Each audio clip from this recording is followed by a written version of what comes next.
Well, Franklin, you and I have had the opportunity to discuss important issues in the past, and I've always appreciated that. I think your viewpoint as a black minister has always been a refreshing one to me, and very often a challenging one, I must say. And therefore, I want to have sort of a forthright conversation with you about the question of racism and gear it to the question of unemployment and how racist attitudes are affecting the employment patterns of whites and blacks in the United States. Could I start out just by asking a question here about some of the things I read, that a number of the authors talk about African Americans. They want to use that phrase, and other people are still using the terminology of black Americans and black persons and so on. Now, do you want to comment on that at all? And I think you and I tend to use black Americans because that's what we sort of grew up with or have learned to use. And I haven't moved to the new language yet, but I'm ready to move if it's a good idea. I use black American. I know the current move is to use Afro-American. It seems to be more of a consensus now than ever before. But a lot of my sensitivity towards racism heightened, during the late 60s. I did some was sensitized through the early civil rights movement of the early 60s and late 50s. But I'm really of the Black Power generation and the radical students group on campus. And for us, the term black gave us a sense of unity with black persons throughout the world. It gave us a direct tie back to Africa. It was a word that in the past, to be called black was an insult. It was during the time of the Black is Beautiful movement. Yes, I remember. And black became, the term black became just a capital word. And it was something that we fought for to be recognized as. I did some work in the early 70s with Ohio Council of Churches and some other groups that really pushed to have the term Black America used on employment applications and other forms. So it's just sort of ingrained within me. I suppose I may have to change eventually, but right now well, I'm holding the fort for that. Yeah, for that. I think. How would you say, like in our community here, are people moving to that term? Are some of the black leaders starting to use that terminology, African American? I think it varies. I hope one thing that to me is important to point out, that trying to grasp hold of a common term by which to be identified in no way, in my mind and from my experience, in no way implies that black people are schizophrenic. That is, we don't know who we are. Yes. It's more of a strive to come to a closer knit unity, a way of looking at ourselves, a more common way to look at ourselves. That's what's so important about the issue of how we really want to be called. Right. I was getting from what you said, Franklin, that word black is emotionally important to you because it represents a struggle that you've gone through and shared with the brothers and sisters and have come to know, and it represents a certain progress, doesn't it, and so on. And I think that, the people from the other community have to respect your language. I mean, we have to... you have a right to define yourself your way, and then we have to respond to that in terms of our own self-understanding and to respect the way you define yourself, it seems to me. And I think maybe it's time for a natural growth to the term Afro-American. And let me point out one thing that black persons were using that term anyway, during the 60s. But keep in mind that for over 400 years we were niggers and nigra and boy and had to move beyond that. Right. And language is important that way, isn't it? It is.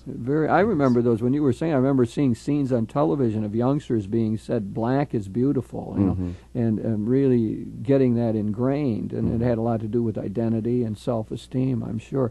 It seems to me the African American word, is suggesting that importance of roots. I mean, I see a lot of the material that I'm reading says, that there's a distinctive African culture that black people in the United States have retained or kept alive. There was a Sister Thea Bowman that gave a talk to Catholic bishops, and I noticed in her talk there was a lot of that. There's, she mentioned a lot music and dance, and that was important to her from somehow in those African roots that had been kept alive.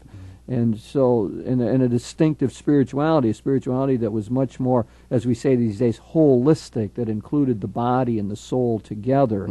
Something which I must say, Franklin, in preaching in your church and celebrating worship with you, I noticed very much. Gives you good self-esteem. Yeah, and really appreciate it, I must say. I mean, it's a great thing to be in your church like that, and to see people in their worship. I mean, the bodiness was so important to them, and it came out and was unrestrained in a way, something that in my own church would not happen very often. Well, I don't know, if at all.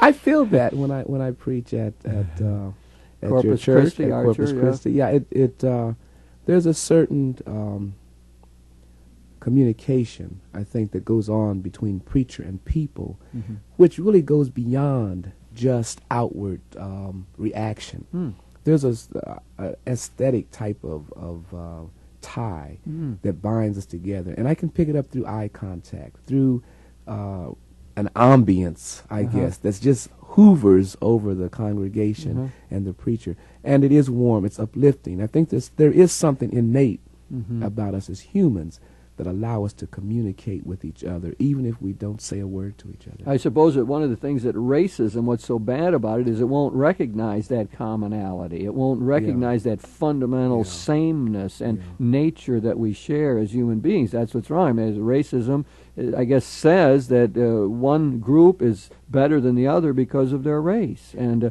I suppose that can cut two ways. But it's obviously in the dominant society, it's the whites are dominant, and therefore the racism seems to have a stronger effect when it's directed against the minorities, like the blacks, the Hispanics, the American Indians, the Asiatics that inhabit our land. So it's the dominant group that sort of defines it, and then it's the dominant group that has the power, which then sets up structures and institutions that make it difficult for the minorities to make progress. And thus we get to this whole question of unemployment. And I mean, the statistics are not good. Frankly, I want to refer you to a study that I was looking at. It's called A Common Destiny, Blacks and American Society. It was done by what they call the National Research Council, an arm of the National Academy of Science. And there was a lot of debate about it when they established the committee. That I think there were 11 blacks and 11 whites, the 22-member committee that wrote the report. Many blacks were upset with it. They thought there were too many conservatives on it and so on. But I've noticed they've sort of muted their criticism now and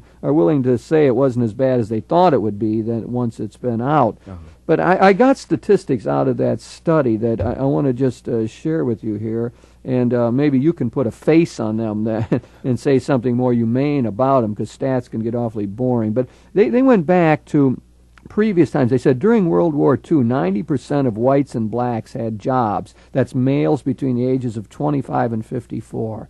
But by the time we get into the 80s, then less than 80% of black males 25 to 54 have jobs, while still 90% of white males in the culture have jobs. Now, I mean, that begins to show you this shift that has happened here. Here's another statistics where we see a little bit of progress. 1939, the expected lifetime earning for a black person was 42% of whites. That's bad, 42%. By 1969 to 79, that had gone up to 57%. In other words, starting to narrow the gap. And then a bad statistic, 1984, it had gone down to 56%. In other words, your sense that we're making progress and moving forward as the result of civil rights legislation of the 60s is not proving to be true. Let me just throw out one more here.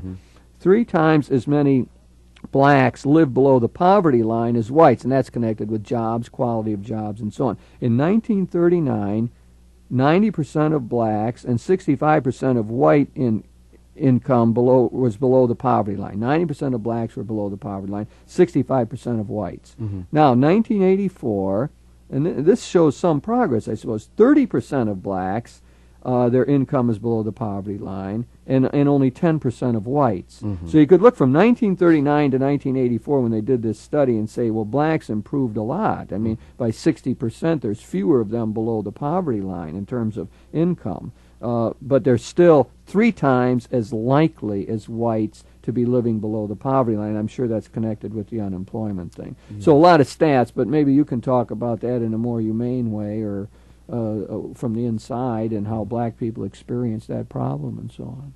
Back in January of this year, I think January 4th and 5th, I forgot the exact dates now, there was a commission here that was being held here for socially disadvantaged black male. And they looked at a period from the 1970s through the 80s and gave some reasons for why there's been a decline in unemployment. Few of those reasons are that, first of all, the back-to-back recessions. And usually when there's a recession, the minority communities are hurt the worst. And, of course, the black community suffered during that time. There's also this whole thing of the central city, the urban city. Back during the 40s and the 50s, up through the time of remodeling the inner cities and having the freeways cut through them, there were a host of black businesses and persons who were self-employed. I wasn't living here at the time, but I'm told that on Dorr Street, from Detroit all the way down to City Park and Collingwood, there were just a number of black businesses, stores, barbershops, bars, filling stations, and these were family-owned businesses. Some who had been there, for years, flower shops.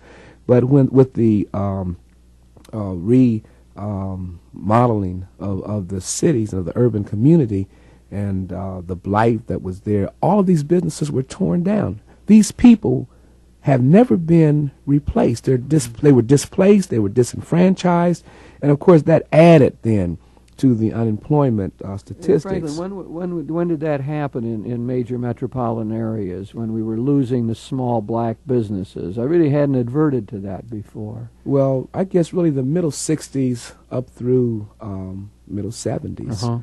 With the freeways cutting through the cities, people were displaced from their homes, the black communities. I remember in Columbus very vividly, because we used to tease some of our friends in high school.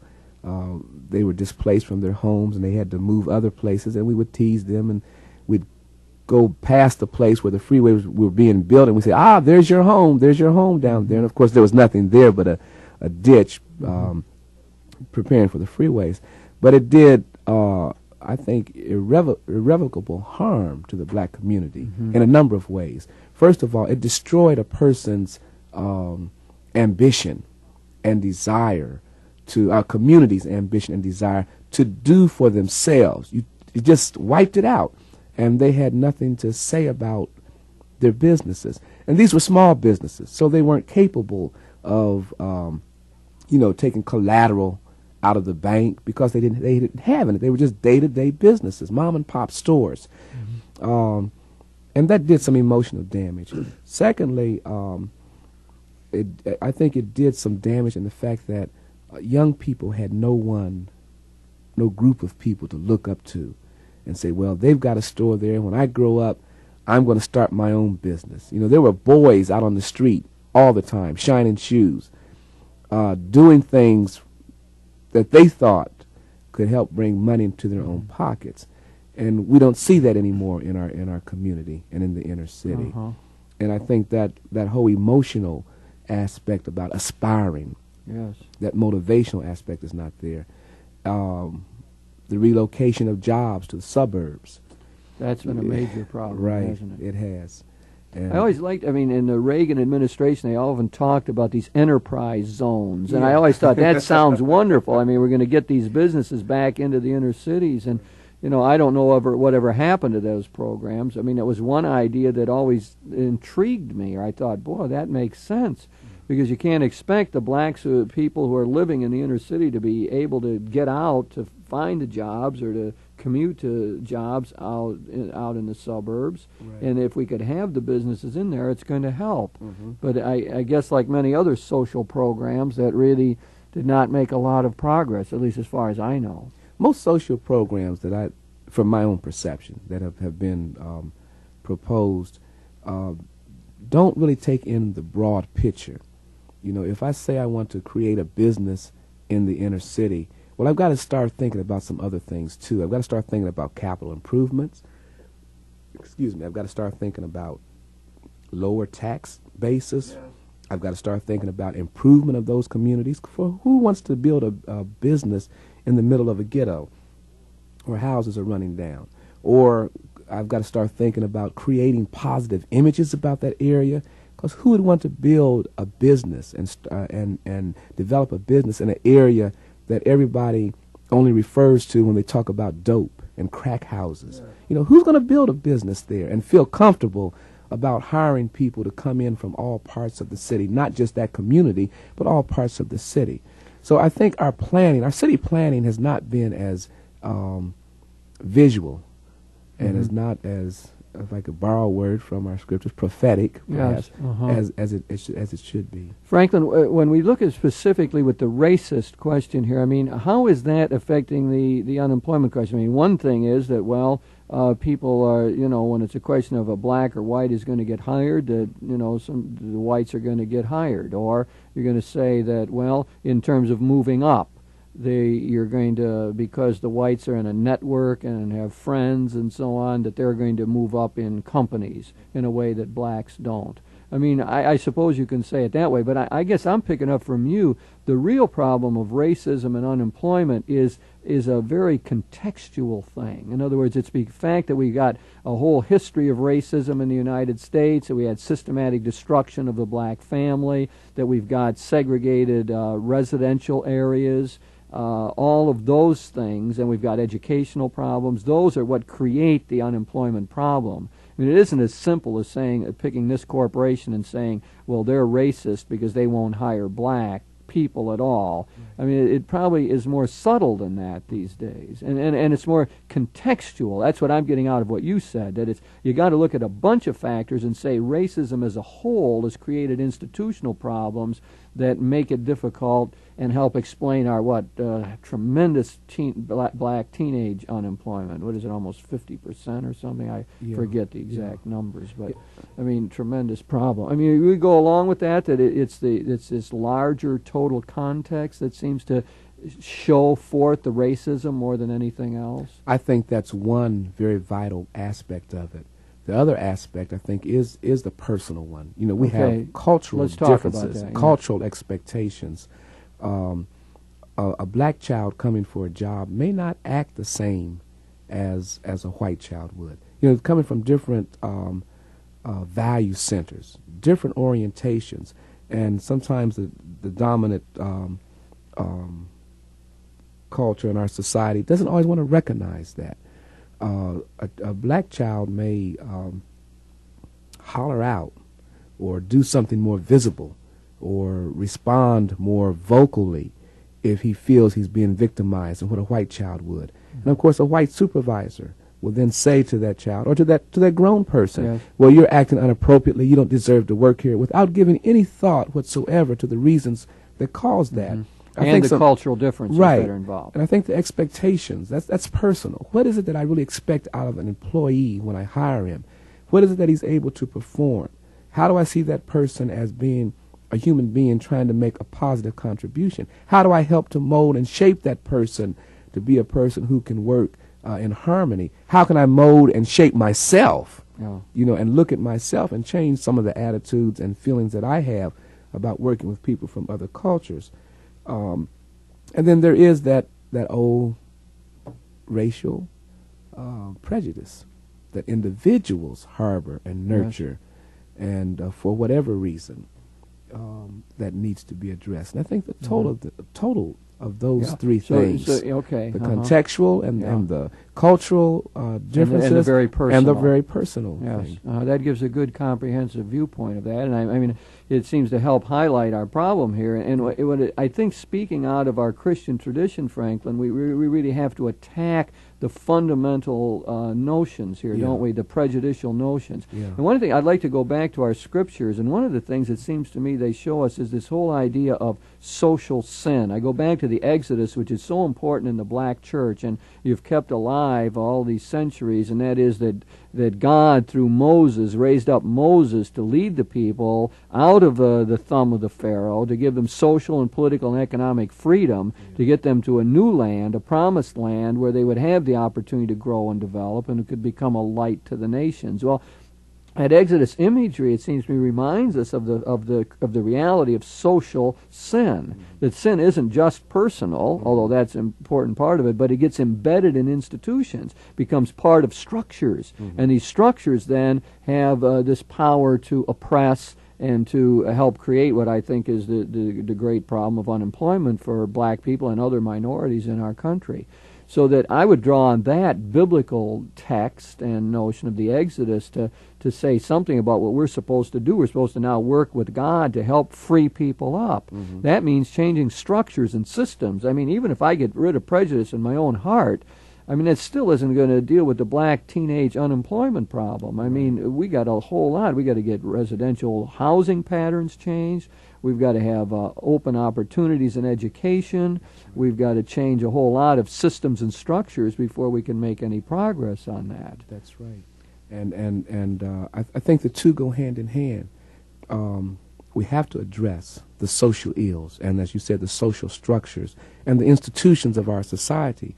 Racism is most rampant with any confined institution, and sometimes we want to justify ourselves and purify ourselves and nurture our attitudes. And as you're pointing out, if we don't give energy to addressing structures and looking at them and scrutinizing them, then I think we're failing the mandate of God. But that only goes hand in hand with also, as we're getting back to the personal scrutinizing that must go on. Another biblical reference, dialogue that took place between Peter the apostle and Paul. Yes. Peter had become friends of some Gentiles, Yes. and was very close with them. But when the rest of the apostles would come around, Peter would ease off away from them and get back with the Jews, and he wouldn't want anything to do with the Gentiles while the Jews were around. And Paul called him on that. To me, it points to sometimes in our own circles, in our own churches, and I really believe there's some very dedicated and well-meaning people in our community here in Toledo. But sometimes within our own churches, we become so occupied maybe with the structure that we don't see ourselves. And the structure, we say, oh, that's wrong, that's bad, and it's institutionalized racism. We got to change it.